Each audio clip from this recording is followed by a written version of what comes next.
CM Omar Abdullah Ramban का दौरा करेंगे। रामबन में हालात का जायजा लेंगे।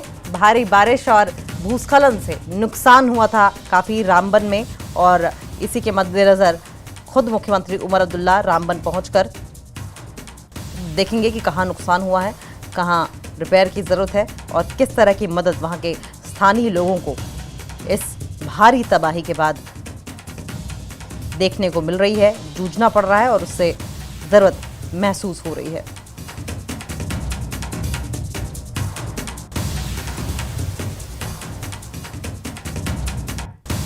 तो सीएम उमर अब्दुल्ला अब थोड़ी देर में रामबन पहुंचेंगे। कुदरत का कहर से काफी तबाही रामबन में देखने को मिली थी। भारी बारिश, कहीं लैंडस्लाइड, कहीं बड़े बड़े पत्थरों का नीचे आना, कहीं गाद का इकट्ठा होना। ये तस्वीरें आप टीवी स्क्रीन पर देख रहे हैं, ये उस तबाही की बात की तस्वीरें हैं जब कल ये देखिए पूरी की पूरी स्कॉर्पियो, ये गाड़ी जो देख रहे हैं लाल घेरे में, ये पूरी की पूरी स्कॉर्पियो गाड़ी ही, सोचे कितनी ऊंचाई होती है इस गाड़ी की, और वो मलबे में समा गई है। बारिश अपने साथ ढेर सारा मलबा लेकर आई थी क्योंकि लैंडस्लाइड हुई। लैंडस्लाइड के साथ ढेर सारी मिट्टी, मलबा, छोटे छोटे पत्थर, ढेर सारा पानी। और ये तस्वीरें देखिए, ये लाल रंग का तीर का निशान जो आप देख रहे हैं, लाल रंग का एरो, भयावह दृश्य था, कल्पना से परे था। रामबन में भारी बारिश से तबाही मची हुई है और भारी तबाही के बाद लोगों ने मदद की गुहार भी लगाई है। और खुद मुख्यमंत्री उमर अब्दुल्ला अब ये देखने पहुंच रहे हैं कि जम्मू कश्मीर के रामबन में भारी बारिश और ओलावृष्टि के बाद जिले के कई हिस्सों में लैंडस्लाइड के बाद क्या स्थिति है, कहां मदद की जरूरत है। इससे कई इमारतें और वाहन क्षतिग्रस्त हो गए हैं। स्थानीय लोगों ने सरकार से मदद और पुनर्वास की गुहार लगाई है। उनका दावा यह है कि उन्होंने अपनी दुकानें और आजीविका खो दी है। अब ये देखिए किस वेग के साथ पानी निकलता हुआ दिखाई दे रहा था, कितने प्रचंड वेग के साथ धाराएं आई और घरों में घुस गई। न जाने कितने वाहनों को अपने साथ बहा ले गई, छोटे छोटे, और न जाने कितने बड़े वाहनों को क्षतिग्रस्त कर दिया है। और आपको बताएं कई जगहों पे तो ऐसा हुआ कि कहीं कुछ बचा ही नहीं। इस तरह के हालात देखे गए। तस्वीरें आपकी टीवी स्क्रीन पर आप देख रहे हैं, किस तरह का मंजर ये बाढ़ बारिश अपने पीछे छोड़कर चली गई है। आपको ये भी जानकारी दे दें कि 3 लोगों की मौत की खबर भी आ रही है, न जाने कितने लोग घायल थे।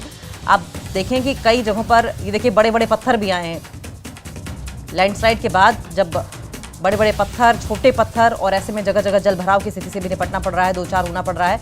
और एनडीआरएफ की टीमें पहले ही पहुंच गई थी। रेस्क्यू का काम लगातार पहले ही जारी था और अब भी रेस्क्यू काम लगातार जारी है। कितना नुकसान हुआ है, कहाँ किस चीज की आवश्यकता है, इस बात का आकलन भी किया जा रहा है। ये देखें तस्वीरें, ये किस तरीके से।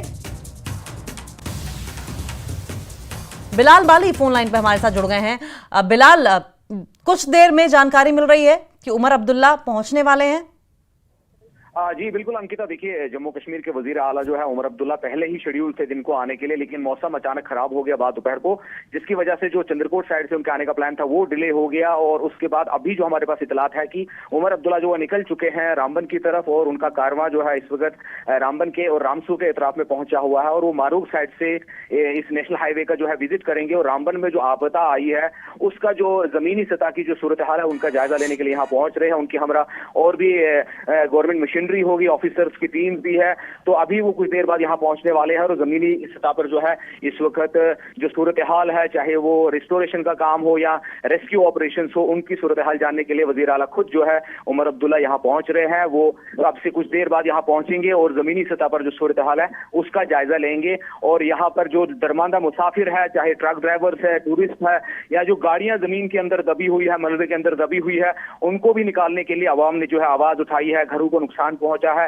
दूर दराज इलाकों में जो है भेड़ बकरियां जानवर भी मरे हैं, घरों को नुकसान पहुंचा है। तो आवाम चाहती है कि उनकी आवाज जो है सरकार तक पहुंचे और सरकार इसको जो है एक क्लाइमेटी के तौर पे इसको ट्रीट करे ताकि रामबन को दोबारा से रिबिल्ड किया जा सके। क्योंकि रामबन के अंदर तबाही बहुत बड़े पैमाने पे हुई है, चाहे वो रेजिडेंशियल हाउसेज है, चाहे वो कमर्शियल इंफ्रास्ट्रक्चर है, या गवर्नमेंट ऑफिसेज है, स्कूल्स है, तमाम तरह का जो सेक्टर है इस वक्त तबाही के दहाने पे रहा है। और सबसे ज्यादा इम्पैक्ट जो है जम्मू श्रीनगर नेशनल हाईवे पे है, जो एक मतलब लाइफ लाइन है, वादी कश्मीर को जो है मुल्क के दीगर हिस्सों के साथ जोड़ता है। जम्मू कश्मीर के अंदर जितना भी स्टॉक होता है, ऑयल स्टॉक होता है, चाहे लेह लद्दाख तक जाना हो, वो इसी रूट से जाता है। अगर इस तरह हाईवे बंद हो जाता है तो यकीनी तौर से ये आने वाले दिनों में मजीद चैलेंज पैदा कर सकता है। क्योंकि एसेंशियल कमोडिटीज जिसमें खाने पीने का सामान है, लाइव स्टॉक है, पोल्ट्री है, और उसके अलावा तेल जो है सबसे ज्यादा खपत जो जिस चीज की होती है वादी कश्मीर में हो या लाइट को चलने के लिए वो तेल होता है, तो तेल की सप्लाई भी बंद होकर रह गई है, जिसके चलते जो एडमिनिस्ट्रेशन को प्रिकॉशंस लेने होंगे। और उमर अब्दुल्ला खुद यहाँ पर पहुंच रहे हैं, वो हालात का जायजा लेंगे और उसके बाद हम उम्मीद करेंगे कि वो यहाँ से एक रिलीफ का भी अनाउंस करे, ताकि आवाम को दोबारा से उठ खड़ा होने का जो है वक्त मिल सके और वो बेहतर तरीके से अपनी जिंदगी को बसर कर सके। रामबन को इस वक्त हर एतबार से मॉरल सपोर्ट की जरूरत है, फाइनेंशियल सपोर्ट की जरूरत है, और सबसे बड़ी बात है कि इस वक्त जिंदगियों को बचाना सबसे प्रायोरिटी है, जो सभी एडमिनिस्ट्रेशन कोशिश कर रही है, चाहे पुलिस एडमिनिस्ट्रेशन हो, हमने देखा कि ट्रैफिक पुलिस हो या इंडियन आर्मी है जो फोर फ्रंट पे आई, उन्होंने सुबह से ही स्टैंडर्ड पैसेंजर्स को खाने पीने का सामान दिया, चाय पिलाई, अपने कैंप में लेके उनको खाना खिलाया। तो ये ह्यूमन गेस्चर है। हमने लोकल लोगों को भी देखा, उन्होंने रास्तों में लंगर लगाए थे, ताकि लोग जो दरमांदा है जो चल रहे हैं उनको रास्ते में खाने के लिए जो है थोड़ा सा मिल सके। तो सब तरह के लोग जो है एकजुट हो गए हैं, चाहे समाज, सिविल सोसाइटी हो या यहाँ के जो क्यूआरटी मेंबर्स हो, तमाम रजाकार तंजीमें जो है इस वक्त फोर फ्रंट पे है। सबकी कोशिश यही है कि लोगों की मदद की जाए और रामबन को इस आफत से निकाला जा सके। मौसमी हालात की अगर हम बात करेंगे, मौसम लगातार खराब है। आज बाद दोपहर को भी बारिशें हुई और इस वक्त भी हम मारोग के इलाके में मौजूद है। बारिश का समा फिर से बन रहा है और वो हैम्पर जो करता है वो रिस्टोरेशन के काम को हैम्पर करता है, क्योंकि जब मड फ्लश आता है उस जगह पे काम करना एक रिस्की जोन बन जाता है, तो ऑपरेटर वगैरह की सेफ्टी के लिए जो है काम को रोकना पड़ता है, तो इसकी वजह से जो स्लो हो जाता है इसका जो रिस्टोरेशन का काम है।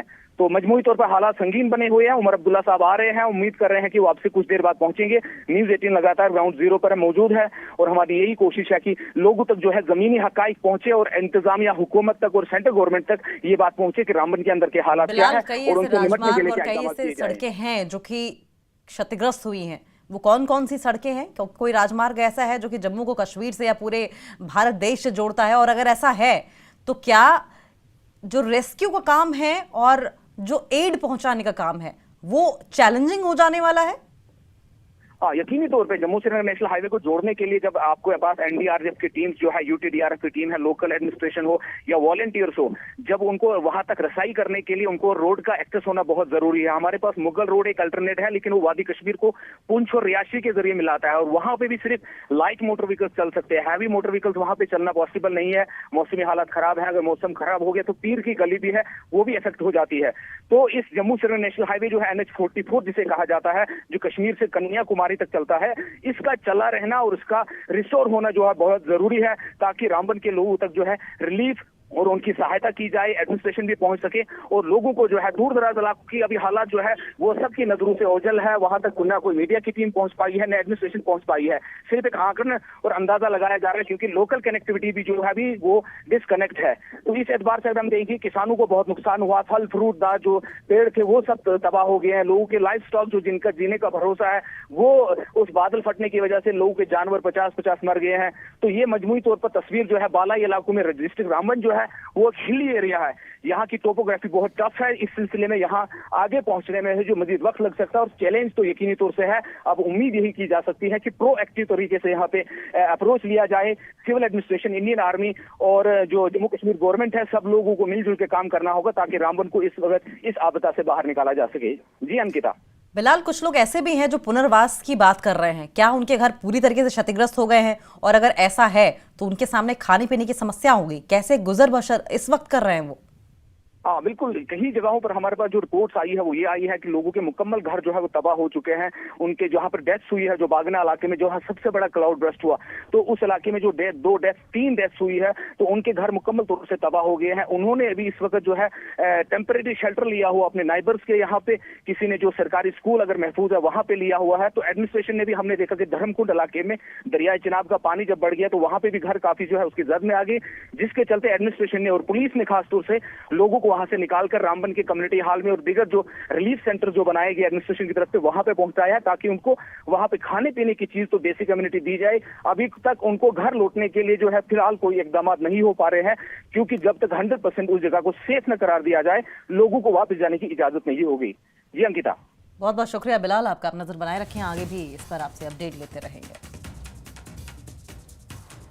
वहीं जम्मू कश्मीर के मुख्यमंत्री उमर अब्दुल्ला ने कहा है कि रामबन के कुछ इलाकों में स्थिति बहुत खराब है। उन्होंने कहा कि राजमार्ग को बहाल करने के प्रयास किए जा रहे हैं, राहत व्यवस्था की जा रही है, एनडीआरएफ की टीमें भेजी गई हैं, वे 1 या 2 दिन में कम से कम एक तरफा यातायात बहाल करने में कामयाब हो जाएंगे।